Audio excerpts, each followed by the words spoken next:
Hello Year 10. In this video we're looking at this question which tells us that a small rectangular block of land has a perimeter of 100 meters and an area of 225 meters squared, and we're asked to find the dimensions of the block of land. And to get started, I think a natural thing to do would be to draw up a rectangle to represent this block of land. So I'll just draw up any old rectangle. It doesn't matter really what the dimensions are, because the dimensions are what we don't know. That's what we're trying to find out. So let's say the block of land looks like this, and let's say that the dimensions are x and y. And essentially we need to find out what are the values of x and y based on the information we're given. The first piece of information we're told is that this rectangle has a perimeter of 100 meters. So what that means is if I take all the lengths, x plus y plus x plus y, all of those lengths around the outside, they all must add up to 100. So if I simplify this, I have 2 of x and 2 of y, and they're all going to add up to 100. I can factorize out the 2 bracket x plus y equals 100. And so that means x plus y would be equal to 50, dividing both sides by 2. And then I'll subtract x from both sides, and I'm left with y equals 50 minus x. And that's the first equation that I can get using this information. The next piece of information we're told is that the rectangle has an area of 225 meters squared.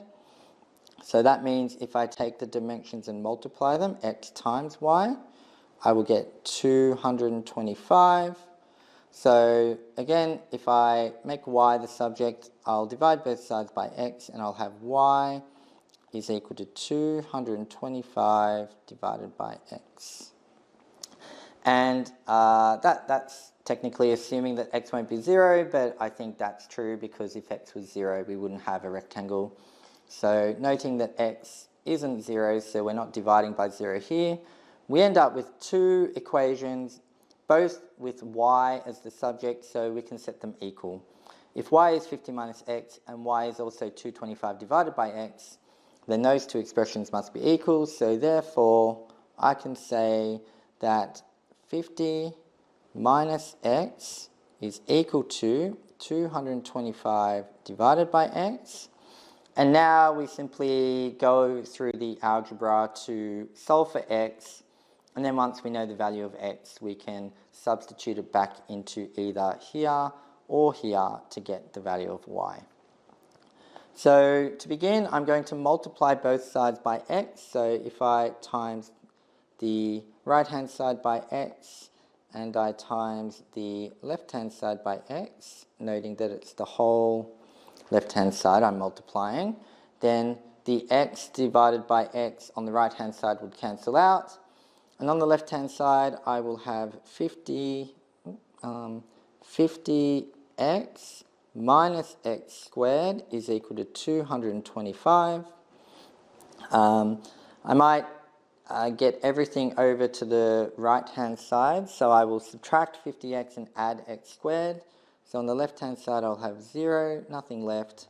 On the right-hand side, I'll have x squared minus 50x plus 225.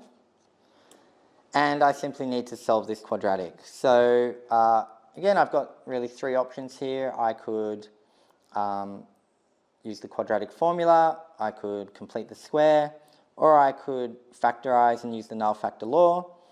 And here, if I wanted to factorize, I could think of two numbers that have a sum of negative 50, a product of positive 225, and I think those two numbers would be negative 45 and negative 5, because 45 times 5 is 225, so negative 45 times negative 5 would also be positive 225, and those two numbers add up to negative 50. So I can say, therefore, x minus 45 x minus 5 is equal to 0. So that means x would be 45 or x would be 5. And if I picked x equals 45 and put it back into this equation here, I would get y equals 50 minus 45, which equals 5. Alternatively, if I put x equals 5 into the equation for y, I'd have 50 minus 5 equals 45. So even though it looks like we have two possible values for x, there's really only one set of dimensions because they both go, whatever x is, the y will be the other option and vice versa. So that's everything we need. We can now have our concluding statement, which maybe I'll write over here. Therefore, the dimensions of the rectangle, or the block of land, I'll say, of the block, lost my pen. Oh, it's not oh, there we go, got it back. So the dimensions of the block of land are 45 meters by 5 meters. Panic boom! Alright, and that's that question done. So I think really for those of you who were struggling with this question in class, I really think the struggle is about knowing where to start. Because as you can see, once you do get started, the actual quadratic that we end up with isn't particularly hard to solve. So my advice would be, if you're struggling to work out where to start, see if you can draw a diagram. Here it was just a simple rectangle, but once we drew up that rectangle and started annotating it with pronumerals for unknowns, we can then start to put all the information we're given together, and hopefully then the next steps just naturally follow. So that would always be my advice. If in doubt, see if you can draw a diagram, and hopefully that gets you off on the right track. All right, thank you for watching, and tick boom. Tick.